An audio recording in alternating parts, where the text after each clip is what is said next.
அதை பற்றி யோசிக்கிறதுக்கான சூழ்நிலையில் நான் இல்லை. லவ் மேரேஜ் ஆனால் கூட not that I am in any relationship, but I'm telling, ஒரு பையன் வீட்டில் வந்து கல்யாணம் பண்ணி கொடுக்கணுன்னா என்ன எதிர்பார்ப்பாங்க? நல்ல ஃபேமிலியாக இருக்கணும், நல்ல ஃபேமிலி பேக்ரவுண்ட் இருக்கணும், யூனோ ப்ராப்பர்ட்டிஸ், வீடு வாசல் இருக்கணும், அந்த மாதிரி நிறையா எதிர்பார்ப்பு இருக்கும். அது தப்பெல்லாம் கிடையாது. பட் அது இப்போது இல்லை இல்லைங்களா? நமக்கு ஃபேமிலி இல்லை, சொத்துலாம் சேர்த்து வைக்கிறதுக்கான மூளை இல்லை. ரொம்ப ஆனஸ்ட்டாக அதுதான். ஐ எம் நாட் ஃபினான்ஷியலி அவ்வளோ மெச்சூர் கிடையாது. ஃபினான்ஷியலாக இன்னுமே ஐம் ஃபிகரிங் அவுட். ஸோ அதெல்லாம் பண்ணிட்டு தானே நம்ம அதுக்கு அடுத்தது யோசிக்க முடியும். அம்மா கிட்ட நான் கற்றுக்கிட்ட விஷயம் அதுதான்.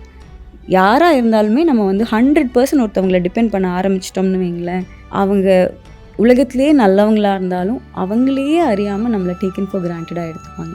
நீ என் லைஃப்பில் இருக்க, you are part of my life, you are not my life அப்படின்னு ஒரு ரிலேஷன்ஷிப் இருக்கும்போது தான் அது ஹெல்த்தியாக இருக்கும், ரெஸ்பெக்ட்ஃபுல்லாக இருக்கும்.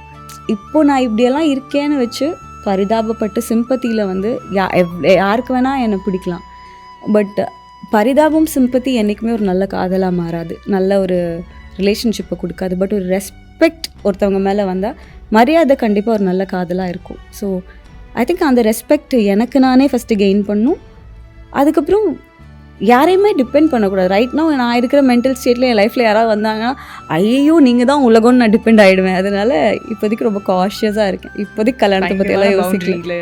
பயங்கரவா கல்யாணத்தை பற்றி இப்போதைக்கு யோசிக்கிற ஐடியாவில் இல்லை.